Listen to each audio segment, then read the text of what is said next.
Ini aku mau kasih lihat ini. Telat.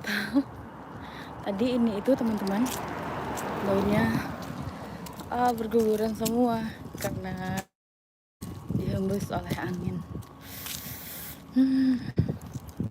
Hari ini kita mau ke kampus seperti biasa. Hari ini ada international seminar khusus untuk mahasiswa pasca sarjana.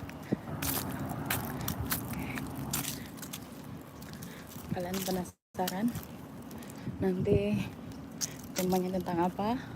Yuk, nanti aku akan record sedikit untuk kegiatanku hari ini.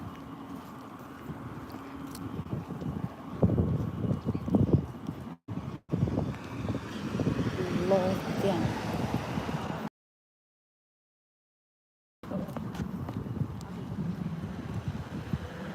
Oke, jadi hari ini kita ada seminar di kampus. Bagi kalian yang mau tahu, seminar hari ini berbicara dengan topik apa? Yuk ikutin video live aku hingga selesai. Jangan lupa untuk subscribe YouTube channel aku. Bagi kalian yang ingin tahu seputar kegiatan keseharianku selama di UCR. Oke. Ini sekarang pukul 11 siang. Jadi cuaca cukup panas hari ini. Hari ini agak panas.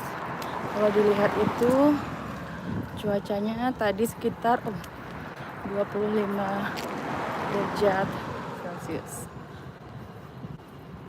Oke, kita hari ini ada banyak kegiatan teman-teman. Mulai nanti ke perpustakaan dan kegiatan lainnya. Tapi hari ini terlihat sepi kan? Dan memang ini sudah masuk winter break. Artinya sudah tidak ada lagi kegiatan selama kuarter ini dan sudah memasuki musim libur, musim dingin. Oke, itu aja sih. Nah, aku mau kasih lihat kalian tadi guguran dedaunan.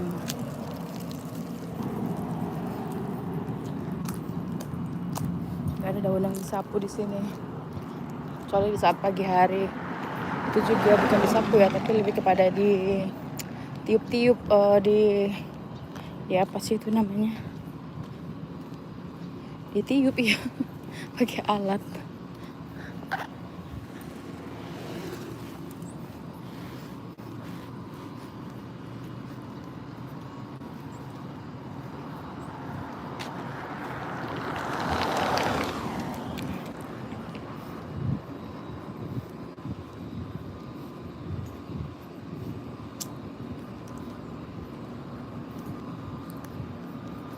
Oke.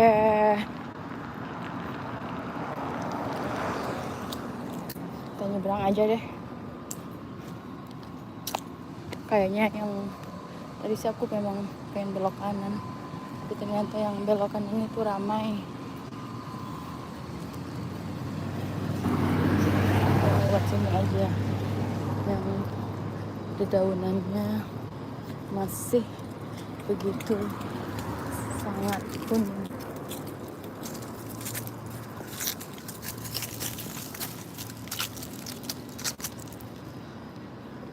Ada yang masih ingat nggak warna daun ini beberapa hari yang lalu kuning cerah, sekarang sudah gundul. Begitu semua konsepnya. Dedaunan ini akan gugur dan akan rise pada waktunya. Itu pula dengan manusia. Ada kalanya di atas, ada kalanya di bawah. Itulah sunnatullah, fitrah kehidupan dan penciptaan makhluk di muka bumi ini.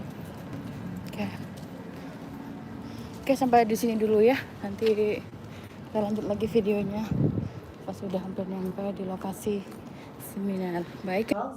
Here, and after Ankara, Ankara is the capital city of the Turkey. And that time, 5 million people lived in Ankara. I find the riverside, oh my God, it's so boring. You know, that you don't know anybody else.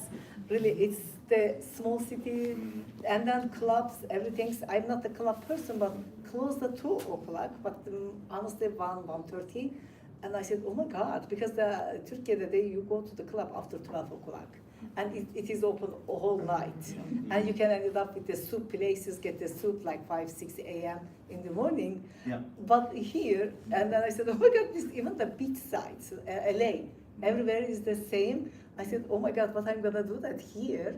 But when you start to live here, get lots of benefits. Because so many international people come here. And Riverside get bigger, downtown Riverside especially, lots of clubs, lots of restaurants open. And then also, why we love the places because of the people. When you love the people, when you have a friends, and you start to love the places. I completely agree and understand your first feelings about the Riverside. Yes. Yeah. Right, you brought an important point out, huh? So of course you need to like the people, and that makes all the difference. In having an international community that you right away can connect to, that of course helps a lot.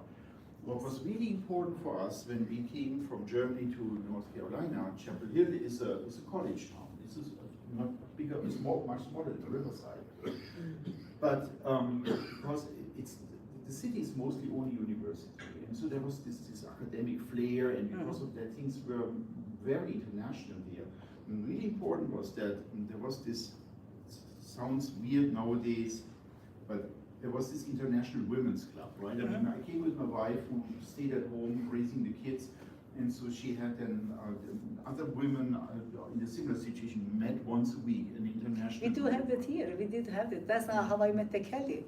Is the 2002 I met the Kelly. There is a big international women group here until it's continued 2018 or 19. But there's some issues there we don't want to tell here. There's some things that change. The group, the people, different people start to come in. We couldn't continue, and the resources issues. We couldn't continue. I think Kelly knows that. Kelly is our associate director for International Students and Scholars Center. She is coordinating the International Women Group. Yeah, you did. You came to it too. Yes, that's what I meant. Yes. You saw Kelly. Yeah. Yes. We did have this group here. There is International Women Group. Right. Of course, that doesn't mean you shouldn't leave the safe space of such university groups and really mingle with the actual population here. But it's really helpful to have such a base, an international group that you can connect to first and learn how maybe to integrate into the actual America. And of course, having lived here, I got to see, feel America from all kinds of angles. My kids lived through the American public school system. My oldest one finished university, he's now married soon. My youngest one is still here at UCR, so I really experienced, well, at least American education from all sides. And yeah, this of course interesting, and it's maybe very different from what we had in our home countries. Yeah, so totally different, but in a good way. In a good way. In a good way. We have so diverse people, people coming all over the world, and we are very proud about that. We have a diverse campus, and then so many countries that we do have that, very international, and then we do have events, cultural conversation class this Tuesday, for example. We have more than 15 scholars came and their dependents, welcome. And we have a coffee hours every Friday, and our scholars join the get connection and the community. We do have a scholar community right now in the campus, so we don't want anybody's left out or homesick or upset. We are just like meet and greet today. That we invite all our scholars to introduce each other. Right. So we have activities. Yes, that is important. Huh? So another thing that happened to me in my life is when my wife gave birth to our second son, Savas, in Chapel Hill, she actually went through a bad episode of postpartum depression, right? And we would not have made it then without the help of international friends. Yes, absolutely. Yeah, I did all the pregnancy, international friends, women international group helped me. I went to the first international women group with my son, 2 months old, Attila. And people love that, they help me, and it's really good connections, you know. I love that the international women groups and the UCR. Right. one thing that my kids experienced, at some point my sister came visiting us when we were in Chapel Hill, and so she told me then, you kids must be thinking every family has their own language, right? Because we had really Yes. friends from all parts of the globe, and so it's actually really good for children, I believe, to grow up. Yes, or very live through international, such a- yeah. such a Multi-language, context. yes. Yeah. Mm. Thank you so much, Yeah. Dr. Thomas Eugen. Yes, I can say that Yeah. correctly. Yes, good. Yes, I did it. Yes. Or- Yeah. I have a question. Could you please introduce yourself, Pallavi? Stand up. I am Pallavi Agrawal, a postdoc at Botany and Plant Sciences Department. Since you mentioned you have traveled a lot, if you can shed light to build up the scientific collaborations when you are an international scholar for all of us, like as a postdoc? Yeah, I mean, international collaborations, of course. Thank you, Pallavi.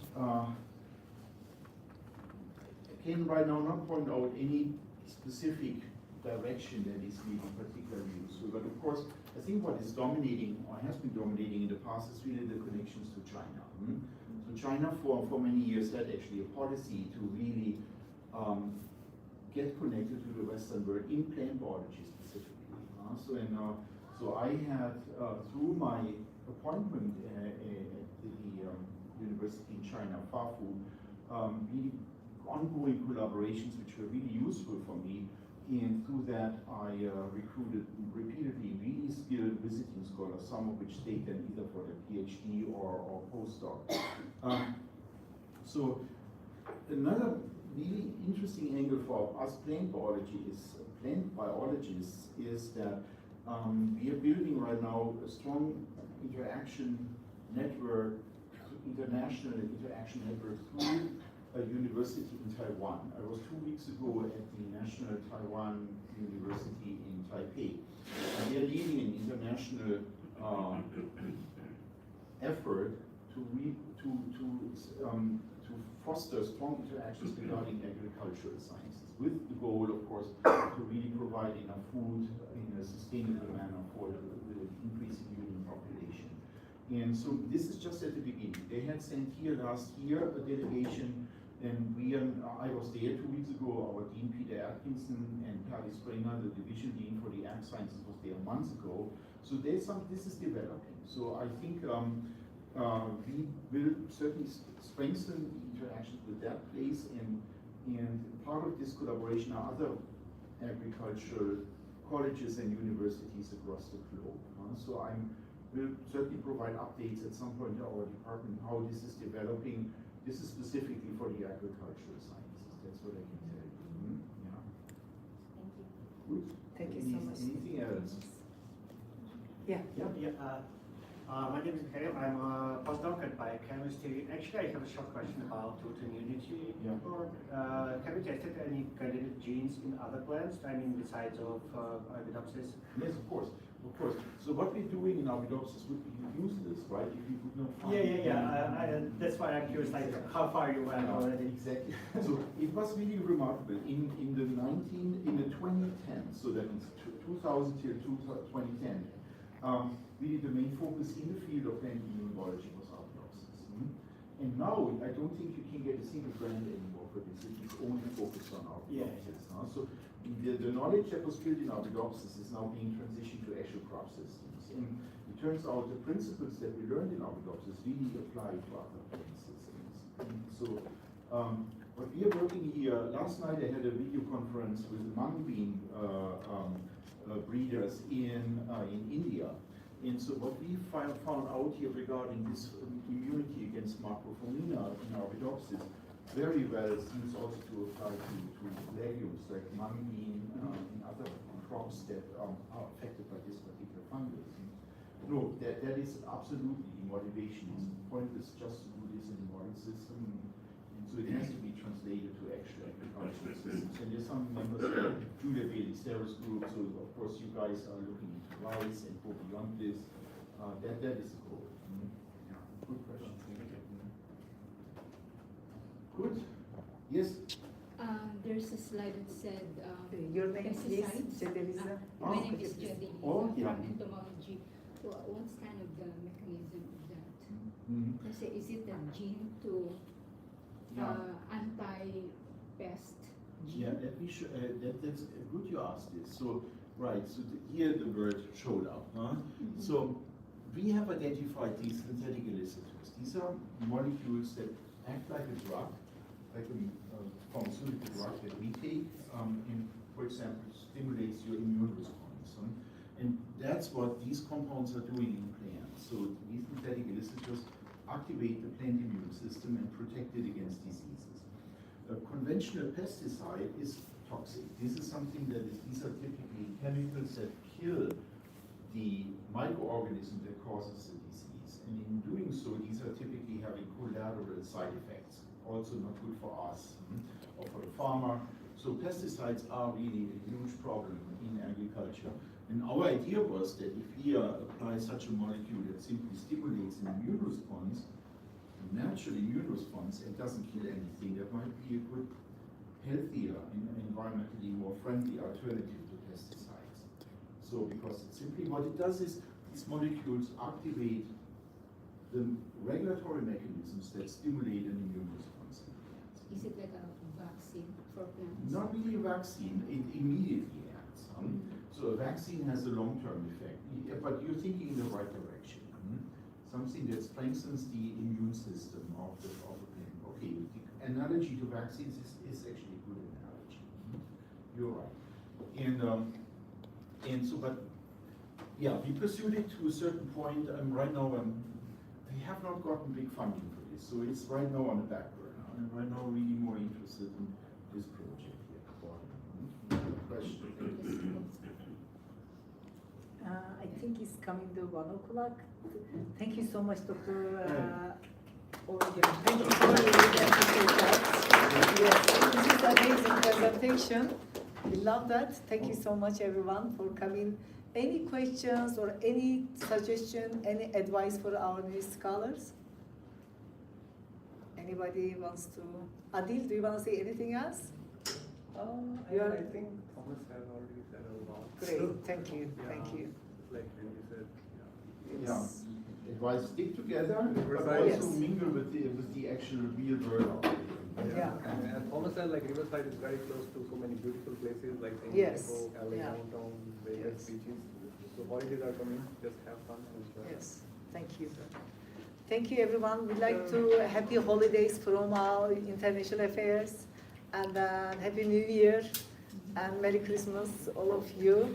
And see you Friday. We have a coffee hours that is Friday. Hopefully, I won't see you Friday, see you next year, right? Yes. Please enjoy the being here. Yes. And Festival of Lights. Please go to the see the Festival of Lights. Downtown Riverside is really nice. I recommend you. Is everywhere is the lights. Very nice. Yes. So wanna Thank you, everyone. And there is a more light pizza. festival. There is a more pizza and donuts. We already There is come a there. pizza. Beautiful place. Yes. Nice to meet you. Mana dia mobil? Baru sekali ketemu dia ya. Di acara ini kan. Nih.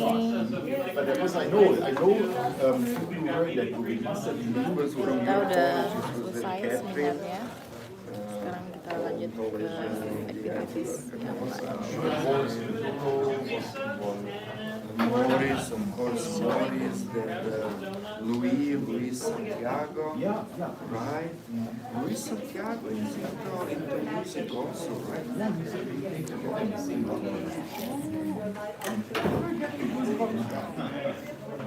Yeah, I also last night when I started to make my slides, I lived again to the memory.